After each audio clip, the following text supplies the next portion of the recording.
அனைவருக்கும் வணக்கம். விஐடி சென்னை வழங்கும் வாழ்வியல் வழிகாட்டி தொடரில் இன்று வாசிப்பே மனிதனின் சுவாசிப்பு. நண்பர்களே, வாசிப்பது என்பது ஒரு அற்புத அனுபவம். அது புதியதொரு உலகை உங்களுக்கு திறந்து காட்டும். பல புதிய அரிய தகவல்களை உங்களுக்கு அள்ளித்தரும். வாசிப்பு மனதை ஒருமுகப்படுத்தி நினைவுத்திறனை அதிகரிக்க வல்லது. வாசிப்பு திறன் செய்யும் தொழிலில் ஆழ்ந்து கவனம் செலுத்தும் திறனை வளர்க்கும். வாசிப்பதால் கிடைக்கும் அனுபவங்களும் எண்ணங்களும் இதுவரை அறிந்தவற்றின் எல்லைகளை விரிவாக்கி மேலும் சிந்திக்க வைக்கும்.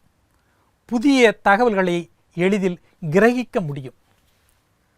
தகவல்களை வகைப்படுத்தி தேவையானவற்றை தேர்ந்தெடுத்து கொள்ள துணை புரியும். சுருங்கச் சொன்னால், வாசிப்பு திறன் என்கிற ஒரு திறன் ஏனைய எல்லா திறன்களையும் வளர்க்க வல்லது. படிப்பில், அதாவது வாசிப்பில் ஆழ்ந்த படிப்பு, அகன்ற படிப்பு என்று இரு வகை உண்டு. ஒரு தேர்வுக்கு படிப்பதை ஆழ்ந்த படிப்பு என்றும், போட்டித் தேர்வுக்கு படிப்பதை அகன்ற படிப்பு என்றும் கொள்ளலாம். அதுபோல சீரிய படிப்பு என்பதும் உண்டு, பொழுதுபோக்கு படிப்பு என்பதும் உண்டு. பள்ளியில் படிக்கும் நூல்களால் மட்டும் மாணவர் பரந்த அறிவை பெற்றுவிட முடியாது. நூல் நிலையத்தில் உள்ள இலக்கியம், வரலாறு, அறிவியல் முதலான பல துறை நூல்களை எடுத்து படித்து மாணவர் தம் பொது அறிவை பெருக்கிக் கொள்ள வேண்டும். நாவல், சிறுகதை இவற்றை மட்டும் படிக்காமல் சான்றோர் வரலாறு, தன் வரலாறு, அறிவியல், சமூகவியல் முதலான பல்வேறு நூல்களையும் படிக்க வேண்டும். ஒரு மாணவன் நூலகம் சென்று பாட நூல்களோடு பிற நூல்கள், மாத இதழ்கள், நாளிதழ்கள் ஆகியவற்றை கற்று வந்தால் நிச்சயம் அவன் பல்துறை அறிவுடைய சிறந்த மாணவனாக வருவான். வளர்ச்சி என்பது படிப்படியாக நிகழக்கூடிய ஒன்று. ஒரு பயிர் முறையாக பராமரிக்கப்பட்டு வந்தால் மட்டுமே அது நல்ல முறையில் வளர்ந்து பலன் கொடுக்கும். அதுபோல மாணவர்களின் வளர்ச்சியும் சீராக அமைந்து உரிய பலன் கிடைக்க நூல்களை படிப்பதை அன்றாட பணியாக கருத வேண்டும். நாள்தோறும் 50 பக்கங்களாவது படித்துவிட்டுத்தான் படுக்கச் செல்வது என்று உறுதி மேற்கொள்ள வேண்டும். மருத்துவ ரீதியாகவும் நூல்களை படித்தல் மனதை மென்மையாக்கும் என்று சொல்லப்படுகிறது.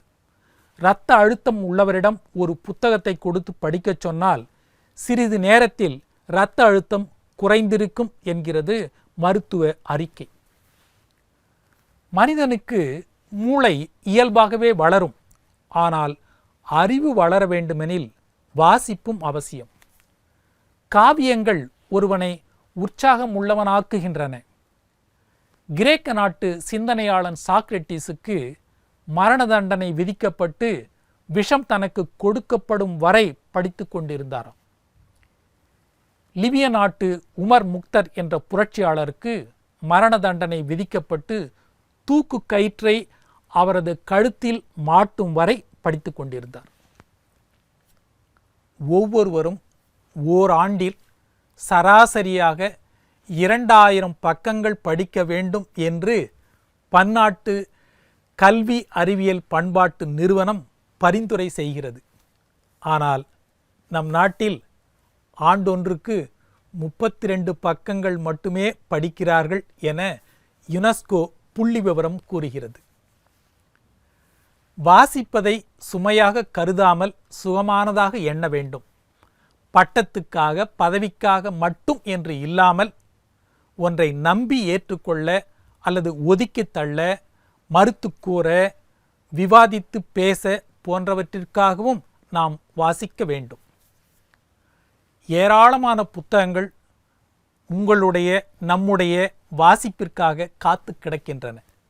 மேன்மை மிக்க சமுதாயத்தை உருவாக்க இன்றே, இப்போதே நீங்கள் படிக்கத் தொடங்குங்கள். காற்றை சுவாசித்தால் உயிர் வாழலாம். வாசிப்பை சுவாசித்தால் மனிதனாக வாழலாம். மீண்டும் நாளை சந்திப்போம்.